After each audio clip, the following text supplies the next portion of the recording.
Imagine uma água fervendo.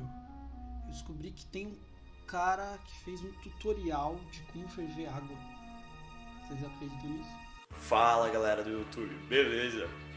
Então, eu procurei muito pela internet e tal, em vários lugares, eu pesquisei em livros, mas eu não achei nenhum tutorial, nenhum lugar ensinando como faz para ferver uma panela d'água. Então, hoje eu vou ensinar vocês a como ferver uma panela d'água. Como interpretar uma água fervendo de um ponto de vista filosófico? Sim, isso é possível. Tipo, toda água sob uma pressão atmosférica em torno de 700 milímetros de mercúrio e aquecida a uma temperatura de 100 graus evapora. Então, olha só a sequência: água, pressão, temperatura, evaporação. Tem uma lógica sequencial nisso.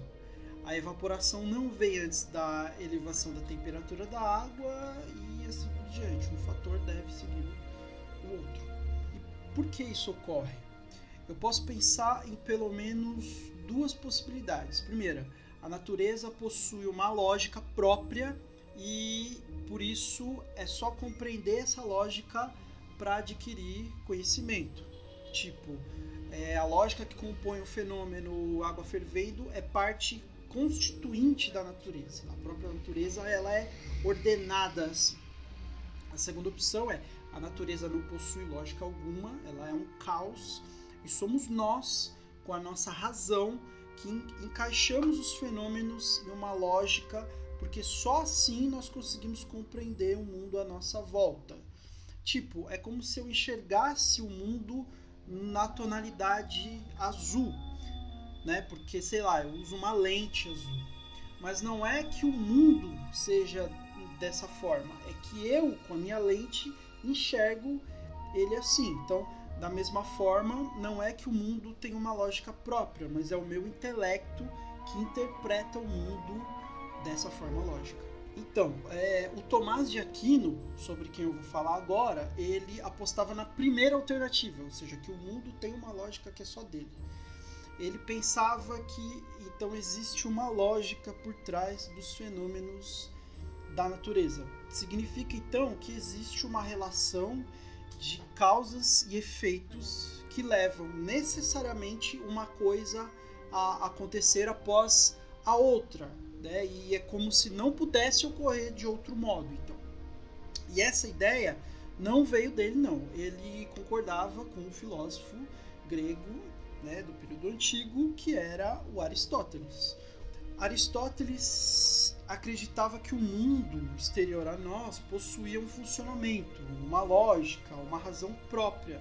Caberia, assim, a quem quer conhecê-lo, descrever corretamente essa lógica e nada mais.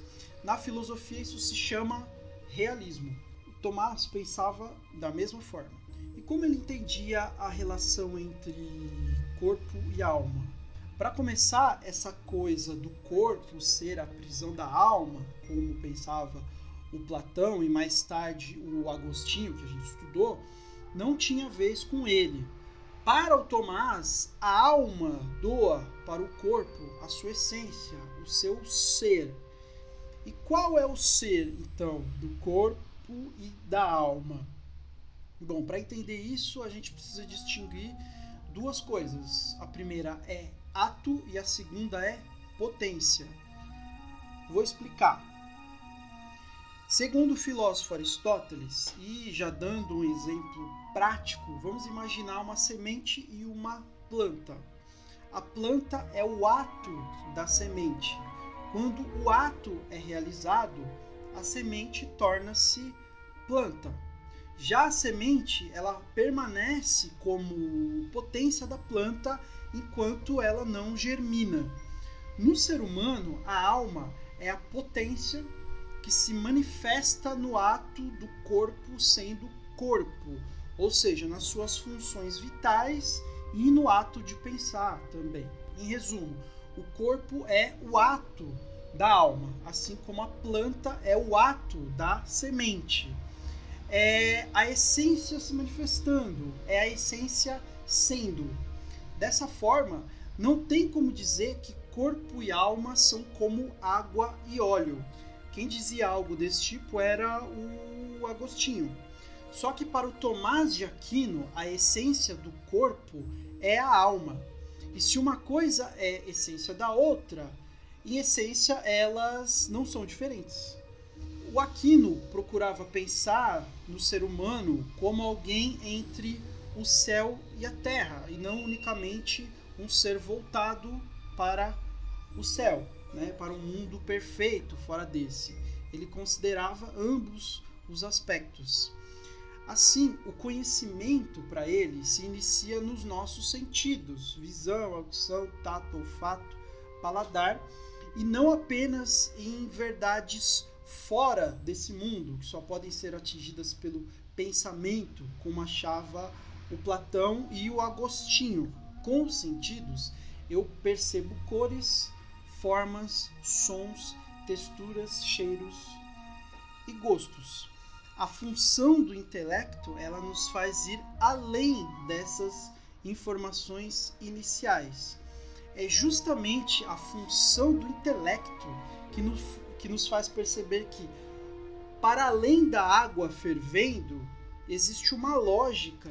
Caso contrário, nós apenas conseguiríamos perceber a existência de um líquido quente evaporando sem entender a lógica por trás desse fenômeno. Assim, perceber se refere aos sentidos e entender se refere ao intelecto. Pensar na alma como potência e no corpo como seu ato faz com que o corpo não seja visto como uma sombra, mas sim como um espelho da alma, né? Quanto mais esse espelho refletir a perfeição da alma, mais próximo ele estará da sua salvação. Mas se a alma é perfeita e se manifesta no corpo, como é possível que existam doenças? Um dos tipos de mal para o Tomás de Aquino é o mal físico, que ele pode ser entendido como uma deficiência da matéria, que pode ser uma herança do pecado original, ou como decorrência do mal moral, que seriam as nossas escolhas erradas, tipo comer desregradamente, beber muito, abusar do sexo, etc. Tomás de Aquino afirma que o mal em forma de pecado, ou, em outras palavras, na forma de ações moralmente condenáveis, ele se dá no contexto da liberdade e da responsabilidade humanas como consequência de ações apoiadas nas avaliações da razão e na aprovação da vontade. Assim, nossas escolhas e aprovações daquilo que fazemos dependem do intelecto. Já que o intelecto possui liberdade, quando faz uma escolha errada, o resultado não é a alma realizando a sua potência, mas um acidente que evita que isso aconteça, evita que a alma realize a sua potência. Assim, o mal é um acidente e a sua fonte é a escolha errada baseada na ausência do bem. Então, o mal em si não existe, o que existe é a ausência do bem. Para o Tomás de Aquino, então, não existe o mal, o que existe é a ausência do bem, as brechas que as nossas escolhas deixam e evitam que a alma realize nos atos do corpo a sua essência. Como diz um pesquisador de Tomás de Aquino chamado Paulo Sérgio Faitamin, o homem livre e responsável, portanto, pode ser motivado pela reta razão, como também pelas paixões desordenadas, já que são suas escolhas e ações que estabelecem o mal moral.